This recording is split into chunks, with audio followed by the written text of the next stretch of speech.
तो बेटा यहाँ पर हमारे पास नेक्स्ट क्वेश्चन है define molality of solution. Molarity नहीं, मोलैरिटी कह रहा है calculate the molality of 25% weight by weight aqueous solution of glucose. Molar mass glucose का हमें 180 ग्राम्स जो है वो गिवन है। इसको सॉल्व करने के लिए हम क्या करेंगे, the number of moles of solute dissolve पर किलोग्राम ऑफ सॉल्वेंट। तो ये इसकी डेफिनेशन हो गई है, जितने मोल्स जो है वो सॉल्यूट के पर किलोग्राम के हिसाब से सॉल्वेंट में डिजॉल्व होते हैं उसे हम मोलैलिटी कहते हैं। ये मोलैलिटी का फार्मूला हो गया number of moles divided by KG of solvent is equal to mole per KG. गलती थोड़ी सी हो गई क्योंकि मुझे लगा कि मोलैलिटी की पूछ रहा है तो मैंने मोलैलिटी की लिखी थी, फिर मैंने सही करके इसको मोलैलिटी किया है, तो इस बात का ख्याल रखिएगा। अब यहाँ पर हमें डाटा में सबसे पहले लिखा है हमने परसेंटेज कंपोजिशन, हमें 25% वेट बाय वेट ग्लूकोज का सोल्यूशन दिया हुआ है। मोलर मास ग्लूकोज का हमें ये दोनों चीजें हमें गिवन है, रिक्वायर्ड हमें है, मोलैलिटी हमने फाइंड करनी है। अब हमारे पास सॉल्यूशन हम इसका करते हैं। तो यहाँ पर हमें दिया हुआ है 25% वेट बाय वेट ग्लूकोज। इसका मतलब ये है 25% का कि हमारा सॉल्यूशन 100 के अंदर बना हुआ है, मतलब 100 ग्राम्स के अंदर बना हुआ है। 25 जो है वो इसमें से ग्लूकोज है जो कि सॉल्यूट है, और 100 जो है वो हमारे पास सॉल्वेंट है। तो हमने लिखा कि 25 ग्राम ग्लूकोज है। ग्लूकोज हमें पता है, ग्लूकोज क्या है, ग्लूकोज हमारे पास है सॉल्यूट, ठीक है, और हमारे पास सॉल्वेंट क्या है, वाटर। तो हमें वाटर का कैलकुलेट करना है सॉल्वेंट का। तो हम मास ऑफ वाटर कैसे कैलकुलेट करेंगे, 100 में से 25 जाएगा तो 75 बचेगा, मतलब ये हमारे पास सॉल्वेंट वाटर का आ गया है। तो अब ये देखो सॉल्वेंट का आ गया। हमें इस फार्मूले में क्या क्या चाहिए, मोल्स ऑफ सॉल्यूट चाहिए। मोल्स ऑफ सॉल्यूट हमें फाइंड करने हैं। अभी हमें सिर्फ मास पता लगा है सॉल्यूट का 25 ग्राम, जो कि हमें 25% दिया हुआ था उसमें से। अब 25 जो ग्राम है वो हमारे पास सॉल्यूट है। 25 ग्राम को मोल में कन्वर्ट करेंगे। इससे पहले हमारे पास यहाँ पर 100 में से 25 माइनस किया तो 75 ग्राम हमारे पास आ गया है सॉल्वेंट। सॉल्वेंट का मास आ गया। अब सॉल्वेंट हमें किस में चाहिए, केजी में चाहिए। तो हम इसको डिवाइड करेंगे 1000 से तो ये केजी में कन्वर्ट हो जाएगा। उसके बाद हमारे पास ये वाली रिक्वायरमेंट पूरी हो गई है अपने फार्मूले की, नीचे वाली ऊपर मोल्स रह गए हैं। तो मोल्स ऑफ सॉल्यूट हमारे पास क्या है, सॉल्यूट हमारे पास ग्लूकोज है। Mole is equal to mass divide by molar mass formula होता है, हमें पता है मोल निकालने का फार्मूला। तो मास हमारे पास है 25 ग्राम्स, हमने यहाँ से निकाला, और 180 हमें मोलर मास क्वेश्चन के अंदर गिवन था ग्लूकोज का, उसे डिवाइड करेंगे तो ये हमारे पास मोल्स आ जाएंगे। ठीक है, ये वाले मोल्स और ये वाला जो हमारे पास केजी आया है, इन दोनों को उठा के इस वाले फार्मूले में रख देंगे। ऊपर रखेंगे मोल्स, नीचे रखेंगे केजी ऑफ सॉल्वेंट, दोनों को डिवाइड करेंगे तो हमारे पास आंसर आ जाएगा 1.84 जो है वो हमारे पास मोलैलिटी आ गई है। क्वेश्चन है हमारे पास define rate law, analyse the 5 factors which influence the rate of reaction and describe the effects of temperature. अच्छा, हमने क्या करना है, सबसे पहले रेट लॉ को डिफाइन कर दिया, उसके बाद जितने भी फैक्टर्स थे उनकी हमने लिस्ट बना दी है। नेक्स्ट हमारे पास है टेम्परेचर, टेम्परेचर को हमने डिस्क्राइब करना है। तो मैंने यहाँ पर 1, 2 और ये कुछ पॉइंट्स बनाकर लिखती हैं, तो आपने इसी तरह के ये पॉइंट्स लिखने हैं। इसके बाद आ जाते हैं आगे।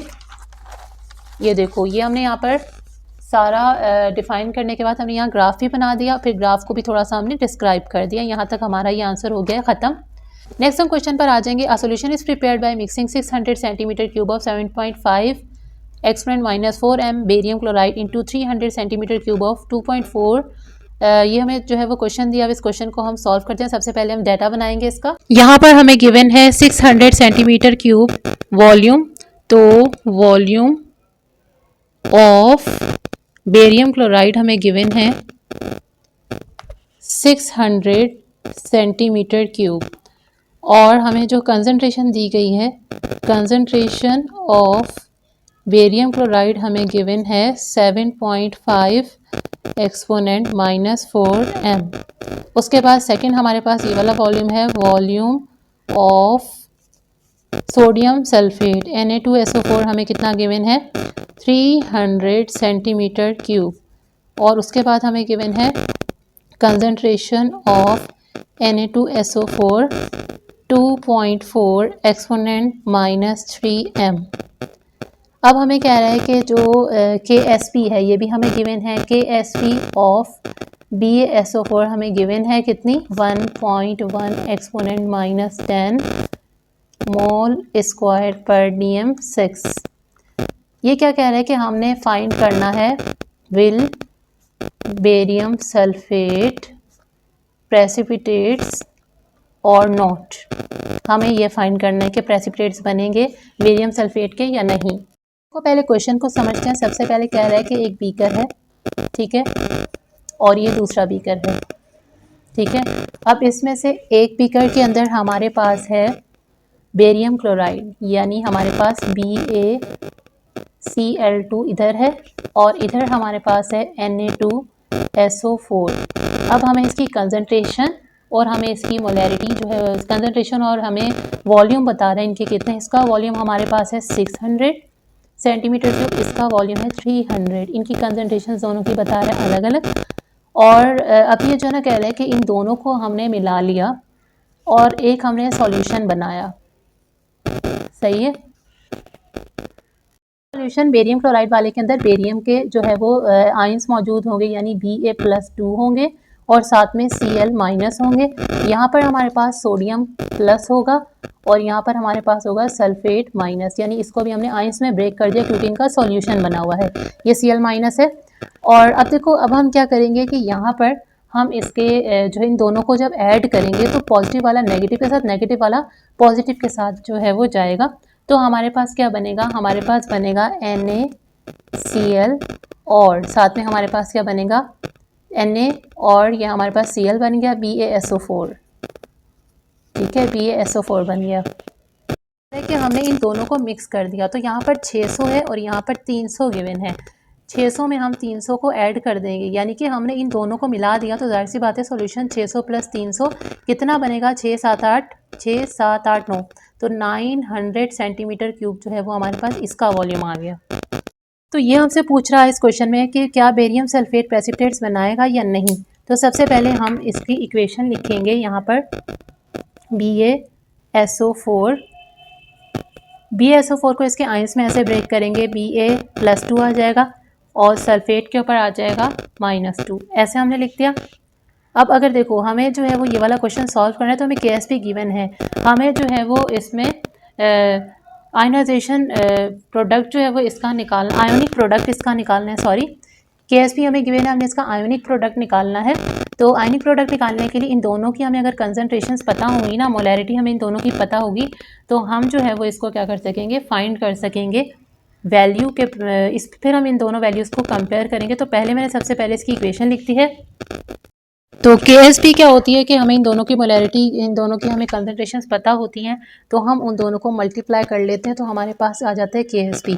यहाँ पर जो हम खुद निकालते हैं उसको कहते हैं आयोनिक प्रोडक्ट। KSP हमें यहाँ पर गिवन है। अब हम क्या करेंगे, इन दोनों का आयोनिक प्रोडक्ट निकालने के लिए फार्मूला लिखेंगे। हमें पता है वाला फार्मूला, KSP = हमारे पास आ जाएगा Ba+2 और SO4-2। अब हमें इन दोनों की कंसंट्रेशंस फाइंड करनी है, तो हम इसको किस तरीके से फाइंड करेंगे मैं आपको तरीका बता देती हूँ। तो हमारे पास यहाँ पर बना है BaSO4। तो BaSO4 के वो पूछ रहा है कि प्रेसिपिटेट्स बनेंगे या नहीं बनेंगे। तो अब देखो, Ba हमारे पास बिफोर रिएक्शन और आफ्टर रिएक्शन, कंसंट्रेशन और वॉल्यूम को जो है वो हम कंपेयर करेंगे। तो इसके लिए हमारे पास सबसे पहले आ जाएगा Ba के लिए हम काम कर लेते हैं। सबसे पहले हम काम करेंगे Ba+2। तो इस क्वेश्चन को हम सॉल्व करेंगे ऐसे, लिखेंगे यहाँ पर बिफोर रिएक्शन, यानी रिएक्शन से पहले, और ये रिएक्शन से पहले है आफ्टर रिएक्शन, रिएक्शन के बाद जो है वो क्या चेंज आया, हमने बेरियम के लिए काम करना है। तो यहाँ पर हम लिखेंगे बेरियम की कंसंट्रेशन। ठीक है, Ba+2 हम लिखेंगे, पहले क्या था, यानी यहाँ पर Ba+2 और फिर यहाँ पर इसकी कंसंट्रेशन क्या थी, मल्टीप्लाई बाय इसका जो हमारे पास वॉल्यूम है। ठीक है, वॉल्यूम आ जाएगा, यानी कि हमारे पास इसका फार्मूला है C1V1 = C2V2, यानी कि इसकी कंसंट्रेशन और वॉल्यूम, फिर आफ्टर कंसंट्रेशन और वॉल्यूम। तो ये हमारे पास आ गया। उसके बाद यहाँ हमने लिखना है Ba रिएक्शन के बाद क्या चेंज आया, और फिर यहाँ पर लिखेंगे, यहाँ पर हमारे पास आ जाएगा, सॉरी, इसका वॉल्यूम। ठीक है, ये बिफोर रिएक्शन है, ये है आफ्टर रिएक्शन। अभी हमारे पास Ba की कंसंट्रेशन कितने गिवन है, हम यहाँ पर लिखेंगे Ba की कंसंट्रेशन हमें गिवन है, कंसंट्रेशन हमें यहाँ पर गिवन है 7.5 एक्सपोनेंट -4। ठीक है, ये मतलब हमारे Ba की भी हो जाएगी, Cl की, दोनों की है। तो ये हमारे पास Ba की हो जाएगी 7.5 एक्सपोनेंट -4 और मल्टीप्लाई बाय इसका वॉल्यूम। यहाँ पर वॉल्यूम हमारे पास 600 था, तो हम ये वॉल्यूम 600 रखेंगे यहाँ। उसके बाद बेरियम की हमारे पास कंसंट्रेशन रिएक्शन के बाद क्या होगी वो तो हमने फाइंड करनी, हमें नहीं पता। ठीक है, ये वाली हमें फाइंड करनी है, हमें नहीं पता, सॉरी, Ba+2 है। ठीक है, और जो वॉल्यूम है वो हमें पता है, दोनों का ऐड कर लेंगे तो हमारे पास हो जाएगा 6 7 8 9 900 हमारे पास हो जाएगा 900 इसका वॉल्यूम। ठीक है, 900 सेंटीमीटर क्यूब वॉल्यूम हो जाएगा इसका। अब ये देखो, ये दोनों मल्टीप्लाई हो रहे हैं, ये दोनों मल्टीप्लाई हो रहे हैं। अब हमने क्या करना है, इसको फाइंड करना है आफ्टर रिएक्शन। ठीक है, ये हमने बी ए फाइंड करना है, बी ए की कंसनट्रेशन फाइंड करनी है। रिएक्शन के बाद क्या कंसनट्रेशन रहेगी, यानी आफ्टर रिएक्शन हमारे पास क्या कंसनट्रेशन रहेगी, इसे फाइंड करना है। तो हमारे पास देखो, ये तो यहाँ पर हमारे पास है 7.5 exponent -4 multiply by 600 divide by हमारे पास है 900। तो हमारे पास आंसर आ जाएगा इसका, तो हमारे पास बी ए की कंसनट्रेशन आ जाएगी, ये हमारे पास आ जाएगा 5 मल्टीप्लाई बाय 10 की पावर -4 मोलर आ जाएगा इसका आंसर, यानी इसकी कंसनट्रेशन हमारे पास आ चुकी है। अब ये जो के हम निकालते हैं उसको हम आयोनिक प्रोडक्ट कहते हैं। वैसे मैंने यहाँ के लिखा हुआ है। अच्छा, ये देखो बी ए का हमने निकाल लिया। अब सल्फेट के लिए हम सेम काम करेंगे जो हमने यहाँ पर किया, ये हम काम करेंगे सल्फेट के लिए।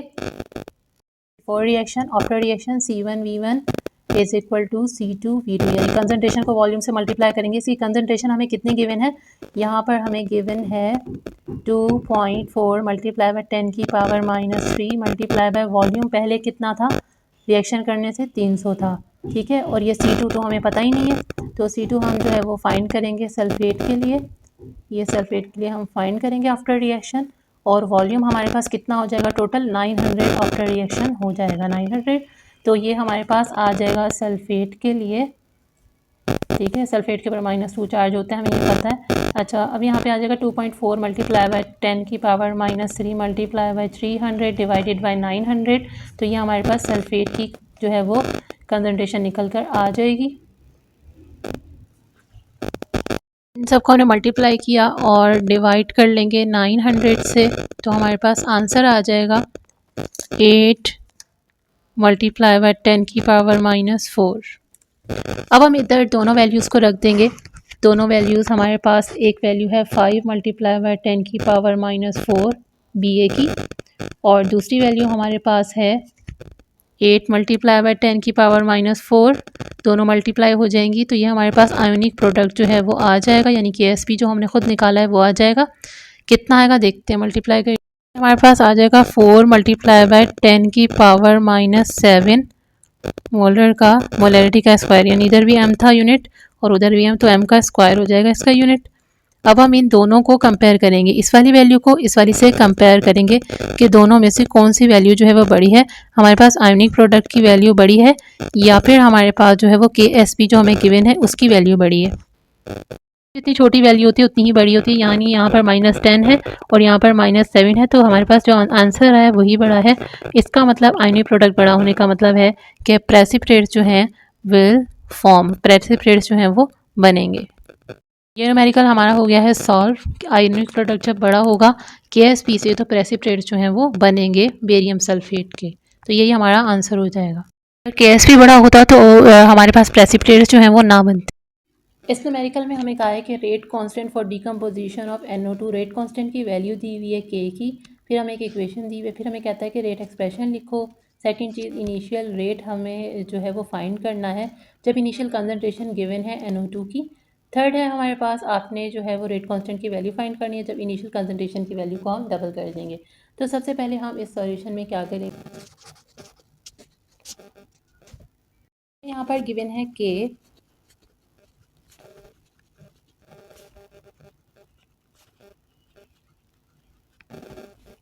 सेकेंड चीज़ जो हमें गिवन है वो है रेट, इनिशियल कंसनट्रेशन सॉरी, तो NO2 की इनिशियल कंसनट्रेशन हमें गिवन है 0.75 मोल पर DM³ निकालिए। इसमें सबसे पहले रेट एक्सप्रेशन,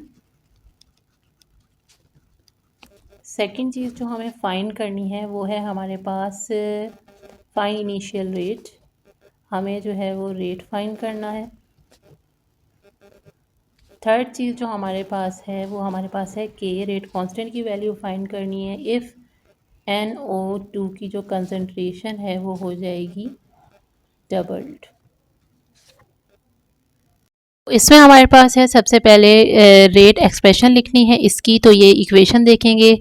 रेट हमें पता है डायरेक्टली प्रोपोर्शनल होता है कंसंट्रेशन ऑफ रिएक्टेंट के, रेट इज इक्वल टू के, जो NO2 है ये लिखेंगे इस तरह, और इसके साथ यहाँ 2 लिखा हुआ है तो ये 2 आ जाएगा ऊपर, तो ये हमने लिख दिया रेट एक्सप्रेशन। सेकेंड चीज़ हमें फाइंड करनी है इनिशियल रेट, तो वो आ जाएगा इनिशियल रेट हमें फाइंड करना है।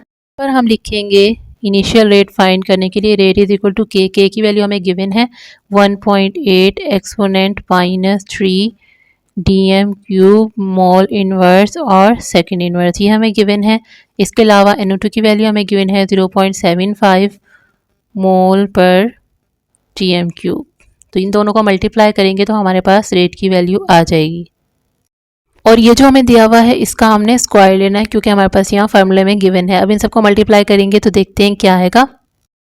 तो जब इन दोनों को हम इसका स्क्वायर करके इसको मल्टीप्लाई करेंगे तो हमारे पास आंसर आ जाएगा इसका 1.0125 एक्सपोनेंट -3।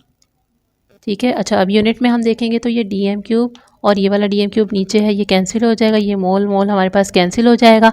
लेकिन यहाँ पर स्क्वायर है, यानी मोल का भी स्क्वायर है, DM का भी 6 है, तो एक एक कैंसिल हुआ है, बाकी बच जाएगा। तो हमारे पास बचेगा यहाँ पर इसका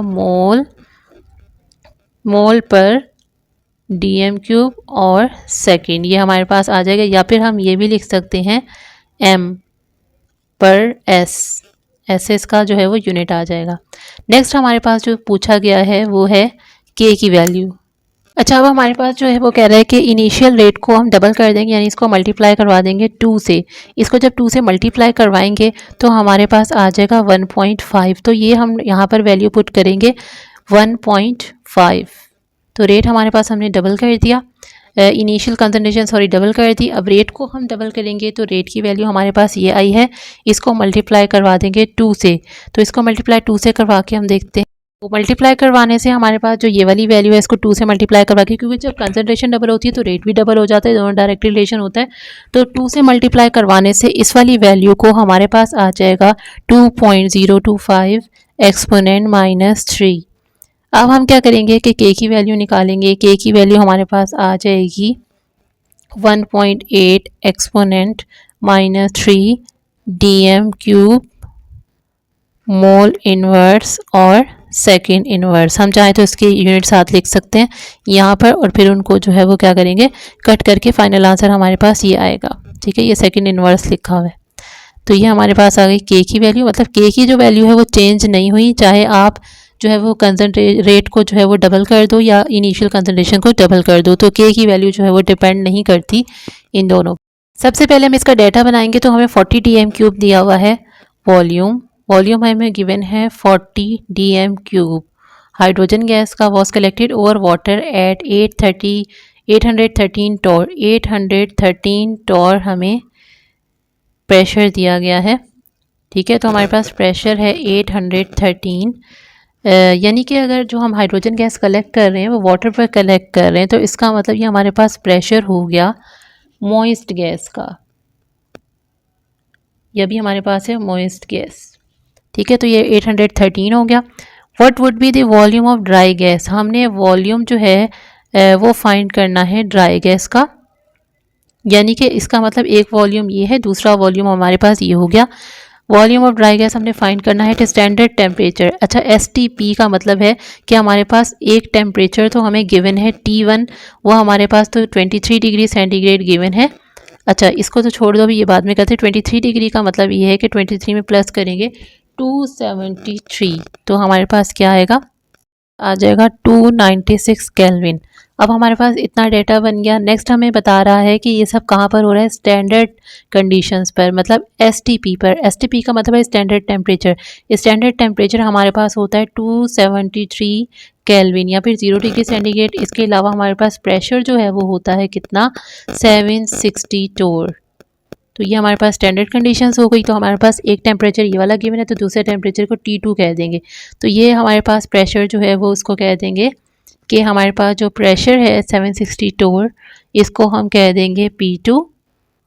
और हमें कह रहा है कि आपने क्या फाइंड करना है, आपने फाइंड करना है ऑक्सीजन हाइड्रोजन गैस का ड्राई जो है वो आपने वॉल्यूम फाइंड करना है ड्राई हाइड्रोजन गैस का।